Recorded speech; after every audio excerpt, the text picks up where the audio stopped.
part of our playthrough. And I need a car. And I think we're gonna reuse a car. I kinda feel like I should use the Zonda. We already used it before. But not spending, you know, hundreds of thousands of dollars. I'm actually gonna detune a little bit. Yeah, I spend $100,000 or more to buy like a XJ220 or a GT40, or you use what we already have and save a little bit of cash. And I've admittedly done no testing, so we're gonna use this on the C12S. So, hey Desert Raid, hey Like and Hype, get a Hot Wheels Cup race. Anyway, we're going professionally, and we're gonna go to the MR Challenge Mid-Engine Professional Series. Again, only MR vehicles. 3 races. It's gonna be 10 or 15 lap slugs. So let's go. Oh, your game stack's nice. And yeah, the reason I picked the Zonda with, you know, all its horsepower is because our competition is also going to be similar. So the Ford GT40, Lotus Esprit 350, the Boxster equivalent, and of course other Zondas.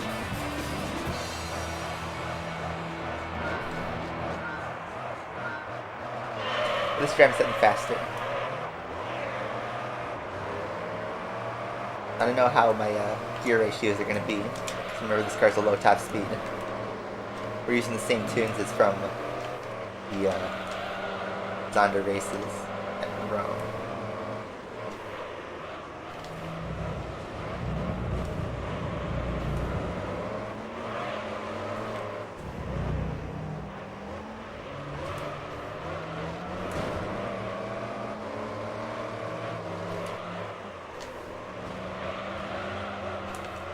Could have used the Lotus Esprit V8 from Turbo Challenge, but I felt like that car wouldn't handle enough. That was all reliant on power.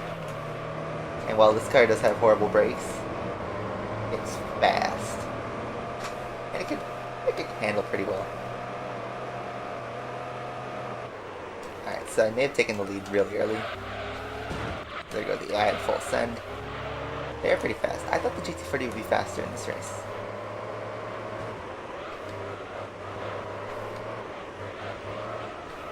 There's only 3 Paganis in this game, designed the C12, C12S, and the race car.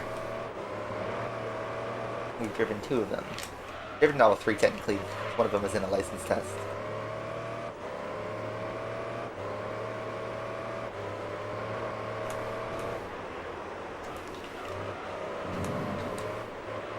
Yeah, James, the biggest news of this week was the announcement that Microsoft bought Activision Blizzard for $70 billion about. And that's huge. Absolutely huge. Like, it's, I believe, the biggest gaming transaction in history.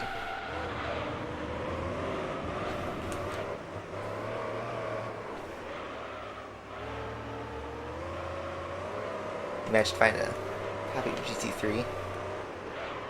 Nice. Did you buy it?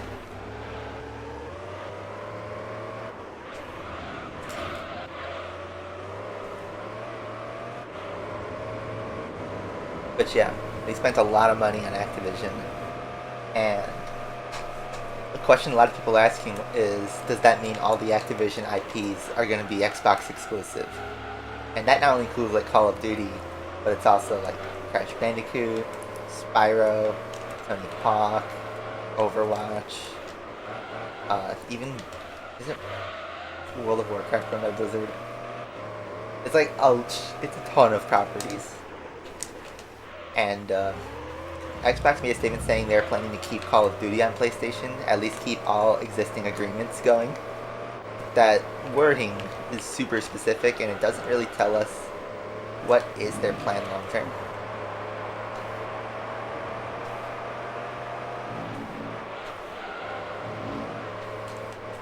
Hey, Party Spider.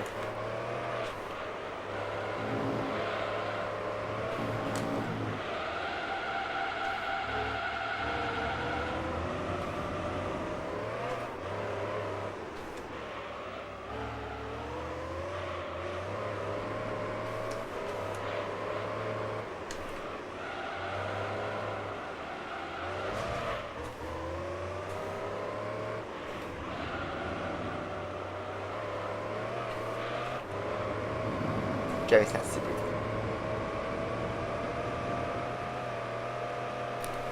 PS2 games cannot play on a slim PS3. They can only play on the first generation, so the fat PS3.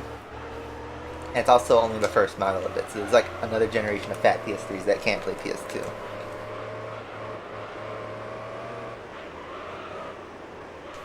You can also find a PS2 pretty cheap too, though. Asphalt's finally getting a Club Wars update.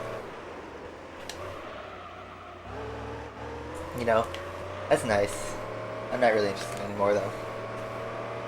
Because the club racing we already could have done only within each clubs, and the wars were literally nothing.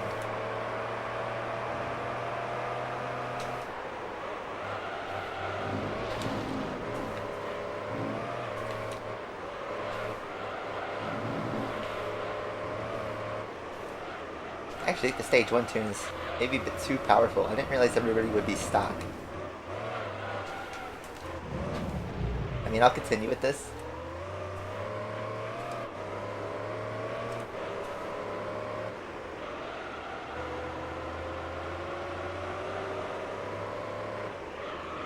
But it's going to be kind of just driving around in the Zonda for a few laps doing time trials. I mean, I could pit. I think the other Zondas are going to pit too.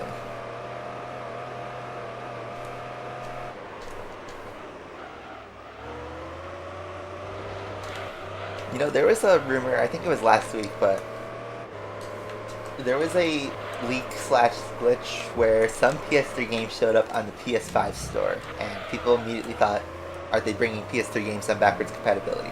If they are, that would be super hype. I'd hope they'd be able to transfer the save data, though. But that would revive all the PS3 games that are, you know, becoming impossible to find now. So they're just now adding a new map to multiplayer that was already there for a few months. I guess that's typical game launch, right?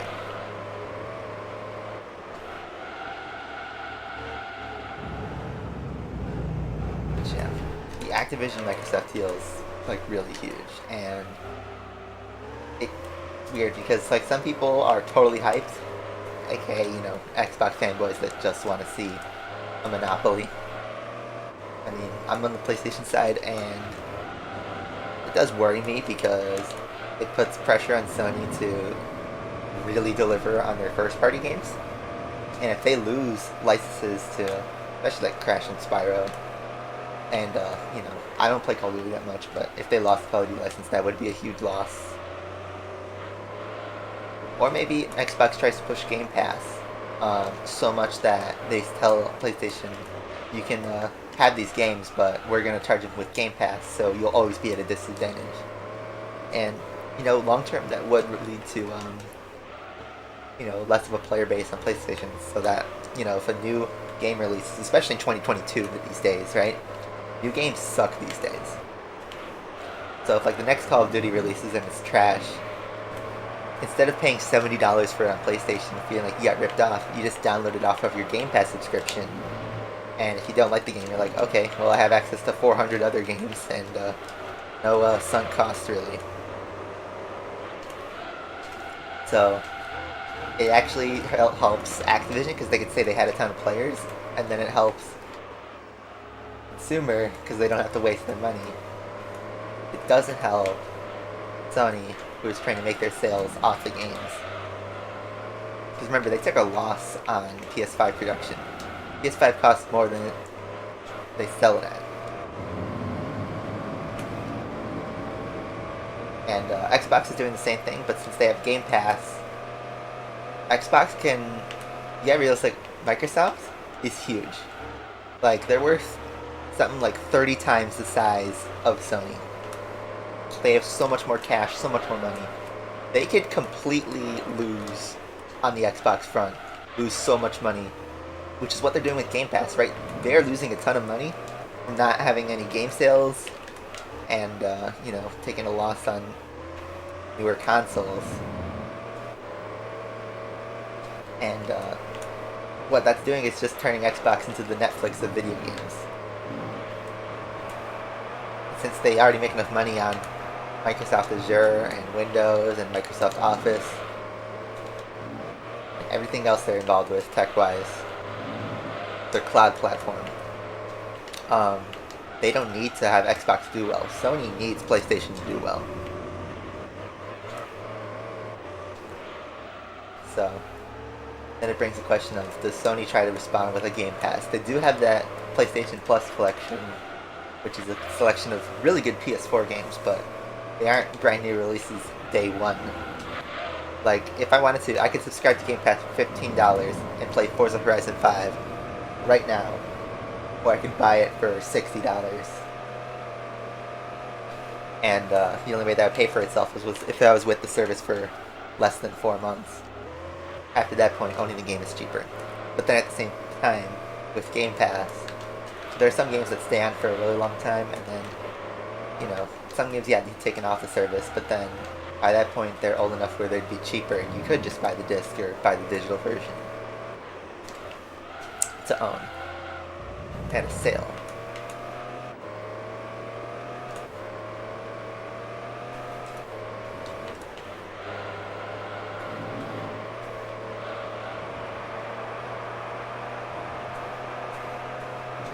So, you know, I'm going to play the new Test Drive game when it comes out. I am absolutely going to play it.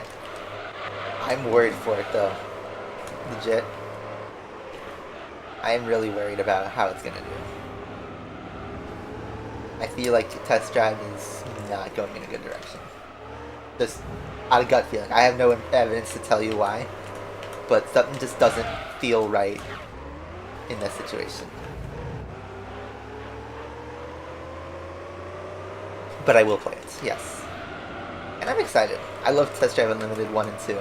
I hope this third game, you know, brings back those memories. But I just feel like they're going to try too hard to be like Forza and end up, you know, falling on their face.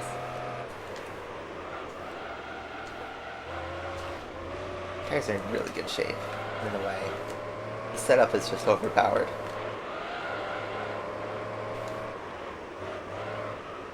The one thing Microsoft is doing that is really scary, in my opinion, is in terms of preservation for games, they are murdering the market for that. Because, yeah, these games are on Game Pass, but then when a game gets taken off the service, number one, there won't be as many physical copies available because everybody's doing the digital Game Pass service. They don't need to produce that many actual copies. Because remember, only the Xbox Series X actually has a disc drive. Series S doesn't. So there'll be plenty of digital copies around from the people who bought it. And then there'll be a smaller number of physical copies from the people who, you know, want to put it in a disc. And long term, because remember, Forza Horizon 1, 2, and 3 are off the Xbox store right now. They are dead. You cannot play it unless you have a disc, or have it already installed. In a few years, when Horizon 4 and Horizon 5 are taken off, and therefore taken off Game Pass, you can only play them through disc. And if there's less discs available, that means it's going to be harder to find a copy. It doesn't help the case of you know, preservation. There's the route of emulation, but emulation for a Series X game is going to take like a decade before they can figure that out, and we have computers that could do that. So, just like right now, they are barely getting Forza Motorsport 4 working on emulators, but it's still barely functional at a bad frame rate. But you can at least get the DLC again. But it still has a long way to go. We lost physical music discs. Well, we still have CDs and vinyls that release. They're just expensive. And the thing is, I will argue that music and movies are not the same as games.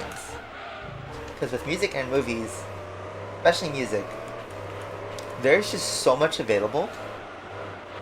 And the experience is, for a song, like maybe 3 to 5 minutes. Some songs are longer, but, you know, small number of minutes, single digit.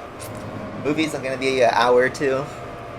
Games could be 50, 100 hours, and those experiences are largely customized compared to what you do based on your skills, your creativity, what you want to do with the game, the online. Streaming a game like Netflix style is completely different than just popping a movie on Netflix or just putting on a playlist on Spotify. It's great because people get to play a ton of games, and everyone's saying, you play more games, you're better, but you really experience the games. And, I'm a busy person, and I don't play that many games every single month. Game Pass is a great value if you like, the renting games option. By the way, we just completely dominated, almost lapped that Esprit. So the GT40 is the fastest. Alright, I think I'm going to take off the tune and see if I can beat the AI with the stock Zonda.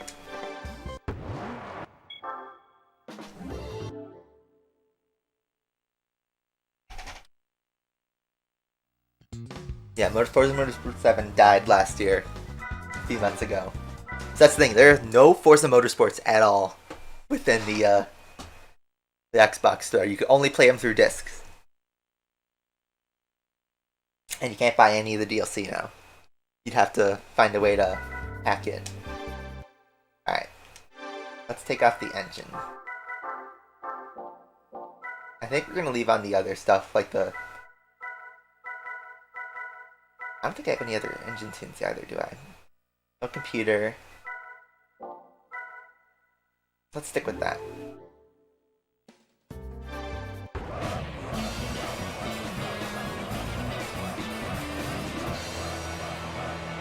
But look what's happening with the iOS store. And I know the mobile game market's different, but so many classic iOS games are completely gone. And you can only play hacked versions, and if somebody saved the IPA, you could play it on an old device.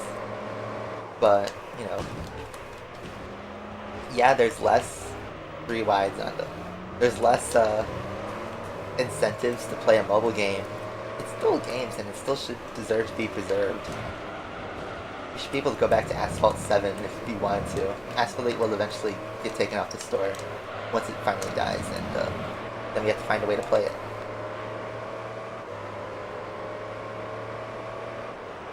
Alright, this seems more fairly matched.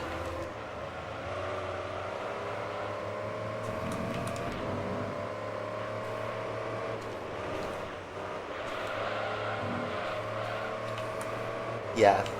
I don't know if it's rose-tinted glasses, but for real, these PS2 games are so good. I feel like a lot of them aged so well. GT3 just drives so nice, even in 2022, where we have pinpoint precision racing games. This game feels a lot like an arcade game, but the controls are just so good. They are so good, man. It was really ahead of its time, and it holds up today. If they had this exact control and physics in a modern racing game, I'd still love it.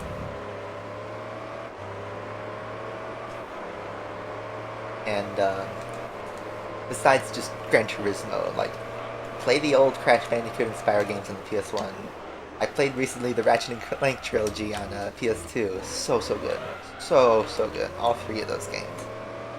The old Grand Theft Auto is so nostalgic. Super Smash Bros. Melee is still the most popular Smash game these days. And there's a huge competitive scene for a game that's over 20 years old. People still play the old Mario Karts like Mario Kart Wii and Double Dash and 64. If you look at speedrunning, everybody plays Super Mario 64 and Ocarina of Time. There's this generation from 1996 to 2005, and then a few outliers. So good. So good. There were a lot of bad games, sure, but that was mostly hidden behind shovelware.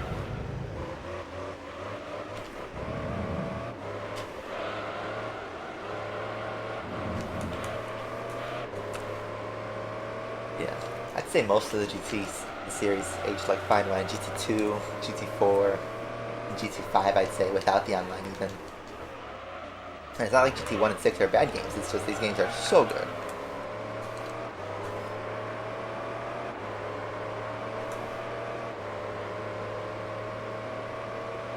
So yeah, it looks like Asphalt Like, they're trying to do some different stuff, but you know, I just feel like the game's a shell of itself. We're getting more of the same. Hasn't really changed since I left. What game do I like more, GT3 or 4? GT4 is my favorite game of all time. I love this game. I really do. If I had a top 10 list of games and I wasn't like, you know, one per series, this would be in the top 5, I'd say. GT4 I think is a little bit better than this. Mostly because of the car and track list, and the physics are still great. And also the races are much more reasonable. There's also a lot more to do. I think GT2, or not GT2, GT4 is the best racing game ever created. Just, it's aged so well, and all in a single player game. It's like really just a love letter to the car. I played Need for Speed Hot Pursuit 2, of course. I 100%ed that game when I was a kid. Game's so fun. Throwing a good scrap with this GT40, but I think I'm about to go around the outside.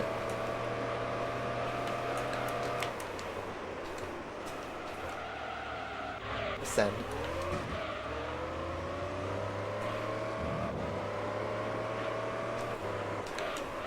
You know, for GT7, I'm excited, but at the same time, I just have a feeling the community's gonna be disappointed. And no my verdict. I didn't say I would be disappointed. I think I'm gonna like the game still. But you know why I think I'm gonna like the game? It's because I believe the game is gonna be exactly like GT7, or not GT7, GT Sport, if it had a single player mode. That's honestly my expectations. It's gonna be GT Sport with the proper single player. But by proper single player, I mean GT6's career mode, where you have a, you know, rabbit chase, where you start in last place in a rolling start, and then, you know, catch the one guy on the last lap, over and over. But you get prize cards and customization and a bigger car list and, you know, better tracks, classic tracks, but, you know, it feels like a giant DLC pack for GT Sport. But I don't mind. I love GT Sport as a game. And driving model feels really good on GT Sport. I just think people are expecting to get GT3 and GT4 carbon copies.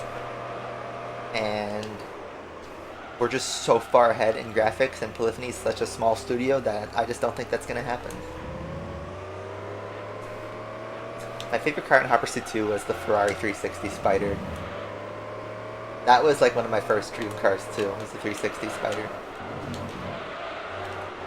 I loved driving that thing in the game. And running from the cops.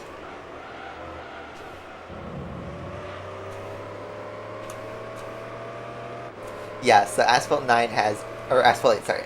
Asphalt 8 has a box, a mystery box, where you pay $10 and you can get a random car. It could be a supercar. It could be a, you know, D-class car. It's completely random. And it's straight up $10, the loot box. One of those mystery figures you buy at Walgreens. Like a Pokemon card pack, except you don't know what you're gonna get. Except you're literally paying for a mobile game car. It's like, come on. That is so bad. This game's marketed to kids.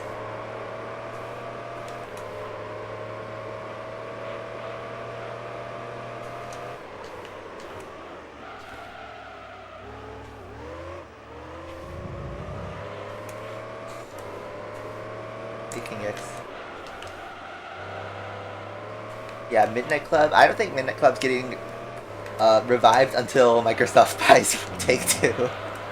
I'm joking, of course, but honestly, I do think that's literally the only way, is if Rockstar decides, hey, let's stop pumping GTA Online and actually try something for once.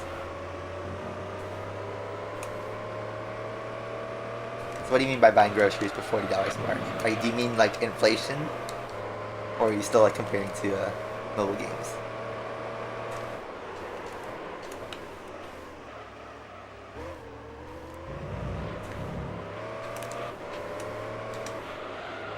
But yeah, games are just a live service now, you know. You know, it's a game I really liked in 2019, but lost its magic because of the service was Crash Team Racing Nitro Field. The game that came out, the kart racer that came out 2 years ago. That game was a remaster of Crash Team Racing and technically Crash Nitro Kart. And it played so good. The controls worked right there with the retro style. The tracks were beautiful. They brought back all the CTR tracks and all the Crash Nitro Kart tracks. The campaign was great. It was $40. Awesome game. Loved it. Came out in 2019. Absolutely loved it. But then the first update, they did the classic, hey, let's add new content and new characters and new maps, which on paper sounds great. Brand new map for free. New characters for free. But you know what it was? It was a freaking battle pass. And it was free. But if you completed tasks within the game and raced online a certain number of times, you'd unlock rewards like skins and paint colors, and eventually, if you got grinded enough, you get the new characters. And then, if you got in the top 5% of players, you got like a special cart that was exclusive with a livery. And then, additionally, in multiplayer, you can earn these things called pit coins, where you can also buy additional characters and paints and car liveries and all that stuff. The classic Battle Pass model, you know what that did? That made everybody just grind the living hell out of that game, to the point where online didn't become fun. It wasn't chaotic. Everybody just memorized the fastest way so they can always win, and then just, you know, get first place every time, and then boost each other multiplayer for the coins, and it made the online not fun, and then it made the replayability, honestly, was next to nothing, because Crash Team Racing is supposed to be based on the story mode, you know?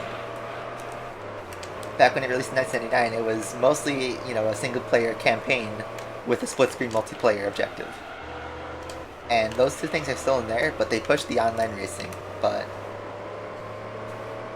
they didn't add any new single-player content. Like, if they added Crash Nitro Kart's campaign, that would have been cool. If they added a brand new single-player with a new story, that would have been really cool.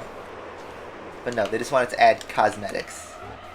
And people just grinded the game, and then it's just burnt out. It hasn't had an update in like 2 years. Or even longer now, it's 2022. It died at the beginning of 2020, I believe. And, you know, that game was, I loved it. But now it's just CTR Nitro Field now. I mean, the campaign is still great. But now when you play the campaign, you get the pit coins and the objectives and stuff. So it's like, the only way it's good is, for speed running, really, if you're going to try and grind the campaign. And then the time trial scene, obviously, is huge.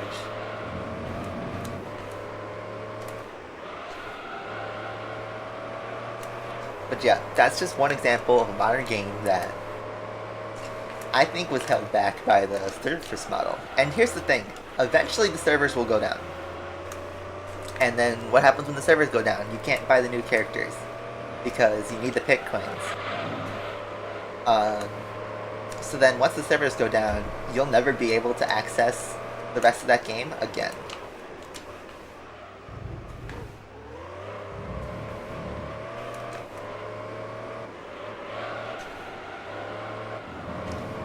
Only play the offline parts.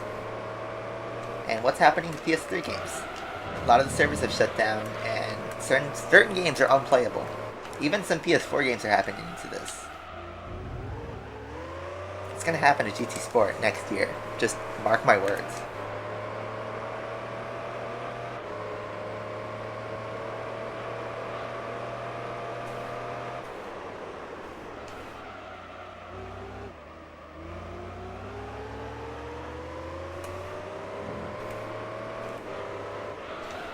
Yeah. In conclusion, modern video games are a shell of themselves and are just based on monetization and keeping people addicted. And this has been the case for like 8 years now. Because mobile freemium games started this trend and became extremely profitable, and it's somehow bled its way into console games that are full price.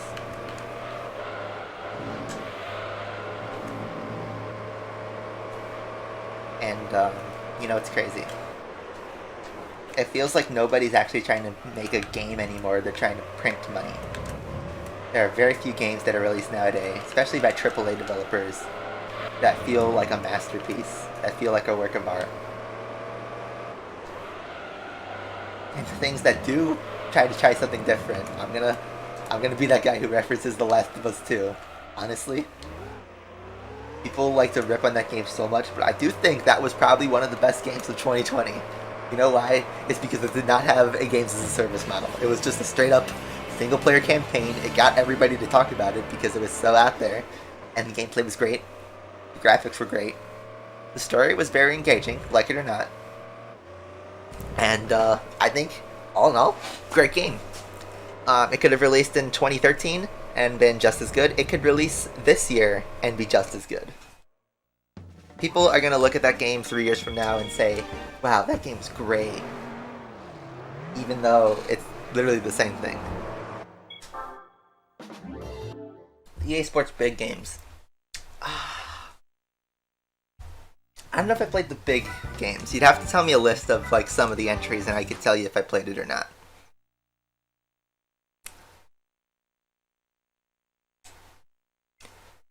The thing is, I think Polyphony's issues are different than what the rest of the game market's going through.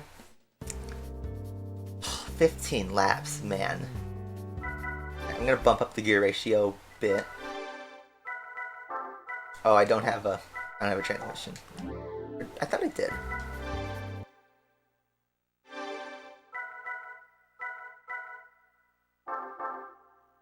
I guess not.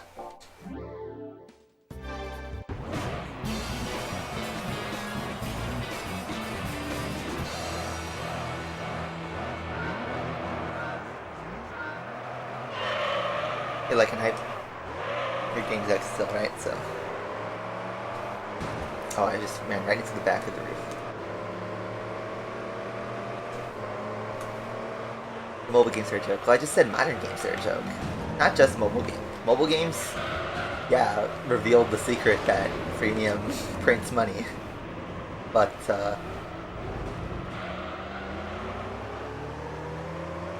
you know, it goes further back than that.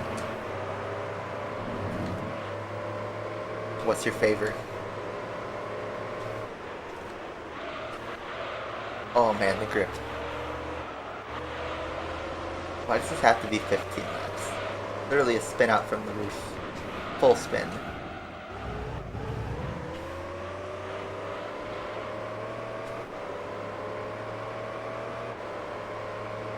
Yeah, the Zonda great. The V12. Mercedes V12. Those darn Mercedes engines.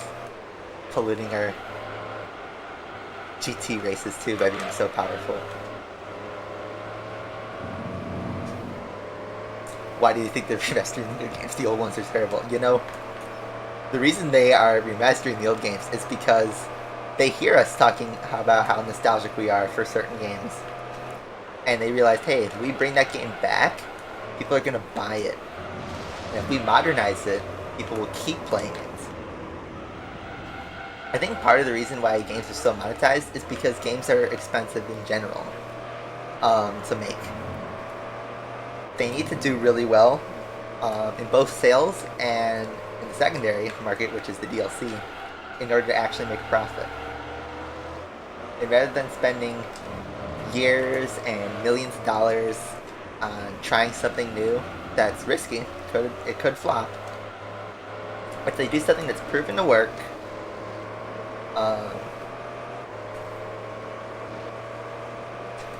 and is guaranteed to make money, they can estimate just based on if we pump this much DLC that takes this much effort, we can make this much profit. And part of why games are expensive is because the technology is expensive, so it takes longer, so they have to pay employees and, you know, get a lot of money for licenses and exclusivity and deals and software, 3D modeling.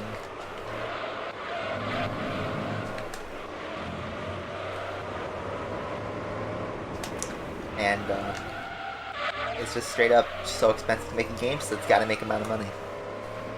flops, then they just wasted millions of dollars. And they either fold the company, the studio, or it gets sent to work on Call of Duty games. Which is the worst fate a developer studio could see. Any news about new Pagani's? They're still on the Huayra, right? The Huayra R is just get revealed, right? I just messed up that corner completely. Huayra R is a beautiful sounding F1 like V12. It's a total game changer.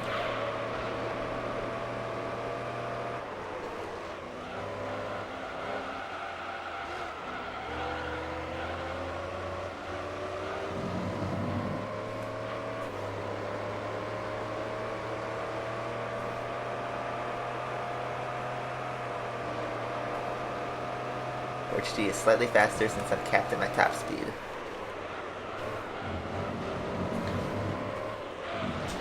Good race so far. It's actually closer than Laguna Seca, I'd say, even.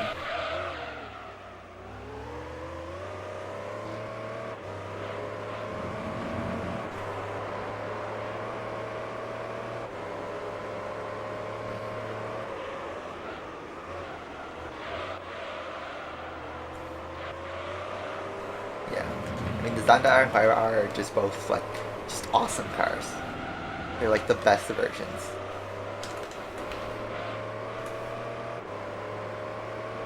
I've never seen a Pagani, and I'd love to in real life. Maybe I'll see one at a car show or something this year.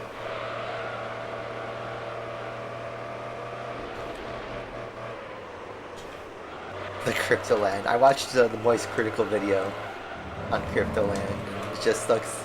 It looks like a parody almost, but apparently it's a real thing. You know, I kind of feel like all the crypto stuff is a publicity stunt. And they make it so obnoxious that people talk about it. Because if it was like normal and trying to actually, you know, not be so calling people out and trying to act so exclusive about something, people wouldn't care. But since people have a dislike for it, they're trying to do, you know, the bad publicity is good publicity card. And, you know, I feel like that's what they're doing. Because honestly, I see some of those NFT, you know, accounts and all the crypto stuff, and I gotta think, is this a real person? And are they completely serious? You know, I don't believe anything's real anymore these days. I don't know. All I'm doing is just, well, not buying it.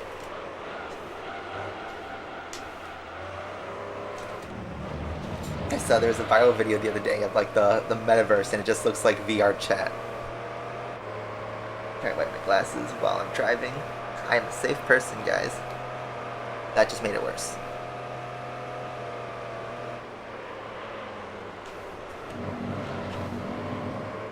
Yeah, the Troy Baker. You can either hate or you can create. People chose hate.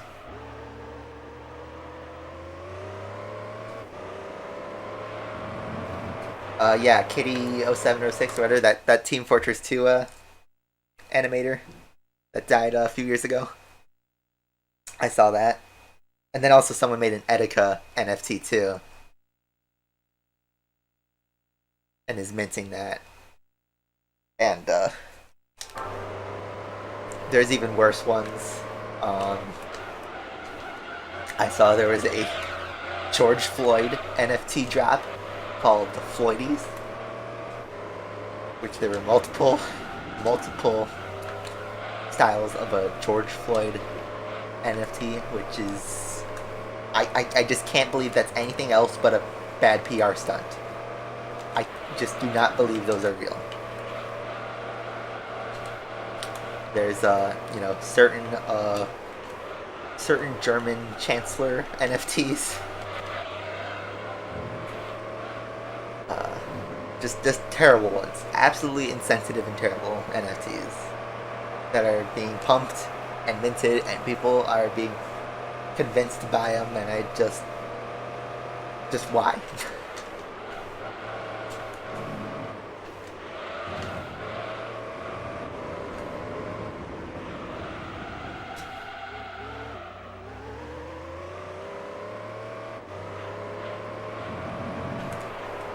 cars in the U.S. It's just they gotta produce them in the U.S. They gotta be, left-hand drive.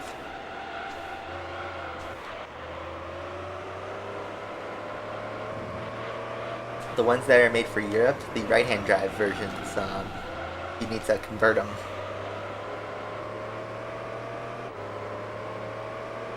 You just stole an NFT. Yeah, you don't have a hexagon profile picture.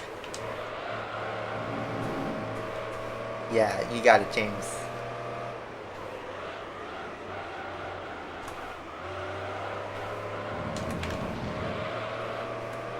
Why did I say Chancellor?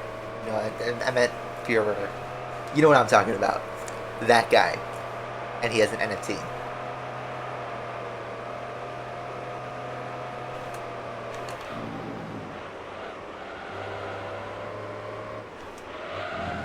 He might go after you. Yeah. But the thing is, like, you could mint an NFT with someone's screenshotted NFT and say it's my NFT. And it's just as valid as, the Bored Ape Yacht Club or whatever it's called. You might not get the yacht part of it, but honestly, like, have you seen the pictures of, like, what the yacht club is and the people who go there? Like, do I wanna be in one location where all these NFT crypto bros are? Like, do you really think, like, that's something you wanna do? Hey Crimson, how you doing?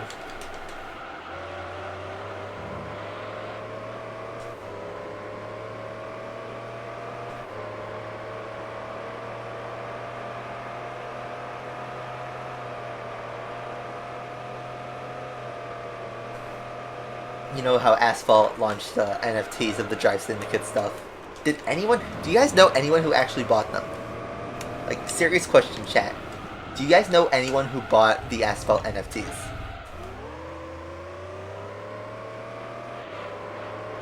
Yeah, Faith, the thing about Pagani cars is they're handmade in Italy. There are so few of them around in the world. And those that are just out in the wild are in storage by collectors. They're owned by collectors, and they only take them out very rarely on special occasions. They're so valuable. They're precious. You get lucky, you might see one at a car show or at a museum. I think if you're in California, the Peterson Museum has a ton of them. But yeah, they are hard to find because there are so few in existence. But yeah, chat. You do know one person who actually bought the Asphalt NFT. Did they, like, actually pay, like, Ethereum? That's the thing. It's like, ooh, Esprit getting wiped out. Maybe that's the reason why I'm laughing at this early on.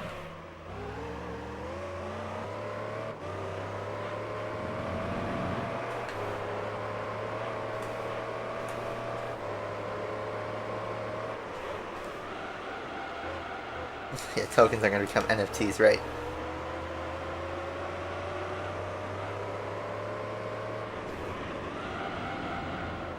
If you take someone's NFT, it's not like a crime. Like, you just, screenshot it and put it as your profile picture. Nothing illegal about it.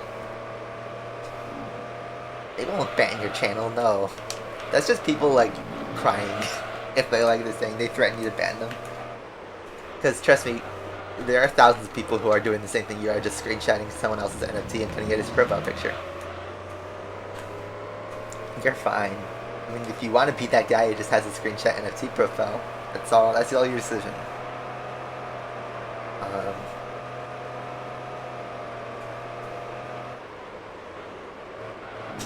But I don't care.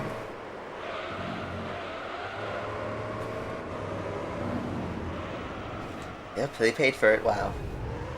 Just what's the value in a Drive Syndicate NFT? Like, yeah, you own it, but its value is literally created purely on speculation and nothing else. Just speculation. There is no backing. There's no use for it. I can't go into a bar and then be like, here's my monkey, 1 drink please. With the NFC. I'll give you this picture.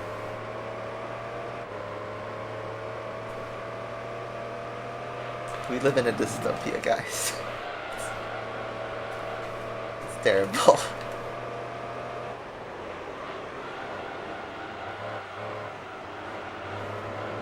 We play Gran Turismo because this was a time where we were chill. Didn't have crypto.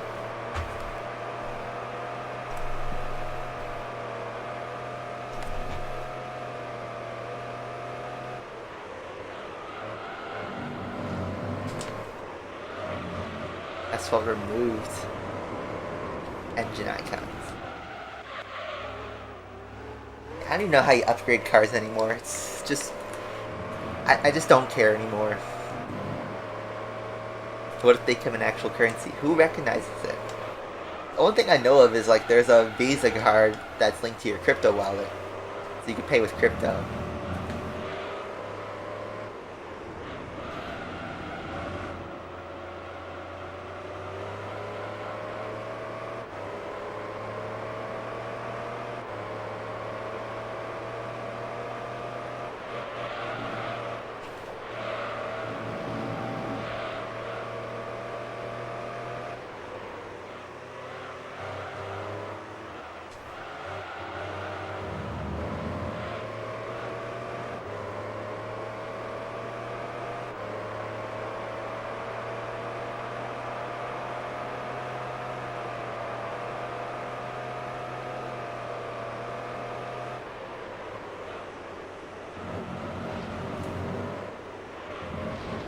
Yeah, 8 years.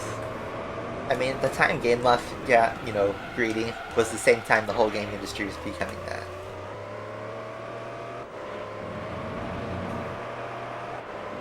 And those kind of models existed beforehand, because back then, like 10 years ago, you know, we were buying DLC packs, and Call of Duty had those custom camos that, admittedly, you unlock just by playing the game, but that was all there. That was ready to go.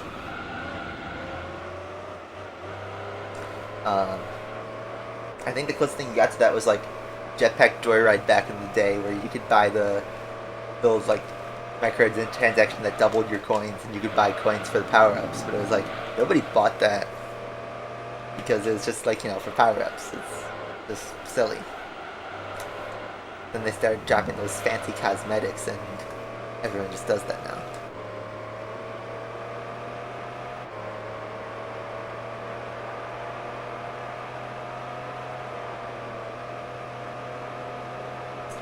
Vivendi everything.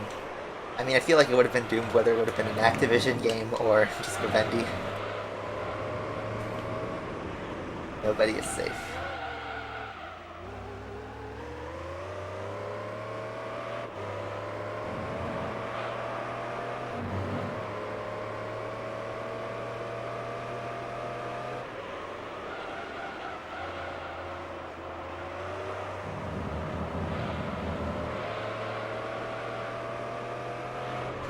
Would buy NFTs? You'd be surprised.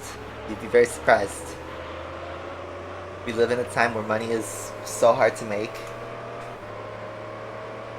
that any pump and dump get rich quick scheme seems like a freaking lottery ticket. The thing is, everyone talks about they spend thousands of dollars on an NFT, but do they actually make money off of it? That helps their financial situation, or do they just make a bunch of crypto and then what? They just hit the funnel into other cryptos?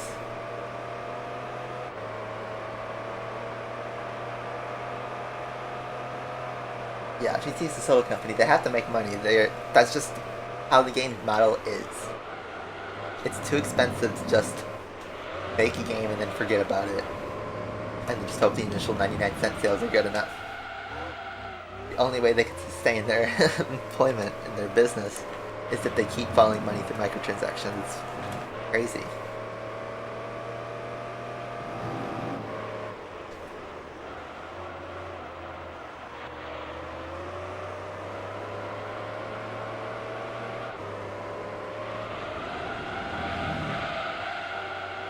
Drift.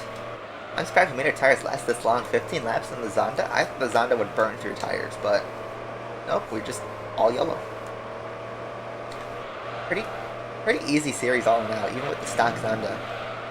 I tested this series with the NSX Type S0, and I maxed it out, and I couldn't keep up with the AI. That's why I went to Zonda, because I didn't want to drop 800 grand on an XJ220 this early.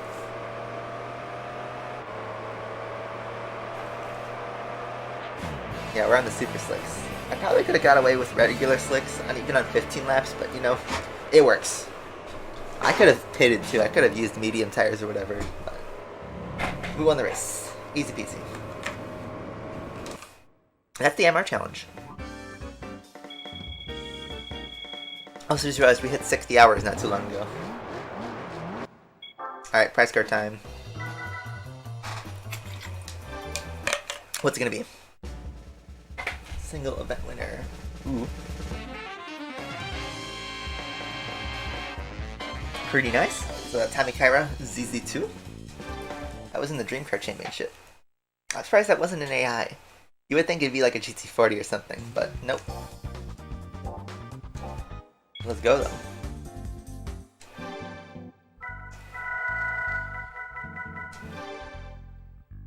.543 horsepower. That is nice. Very nice. And we are at 81.2%. Almost 100 cars. That's the end of the segment.